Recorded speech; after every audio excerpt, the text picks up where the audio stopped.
The 79 F150,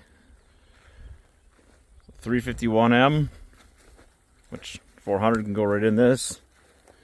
It needs an engine, so might as well, right?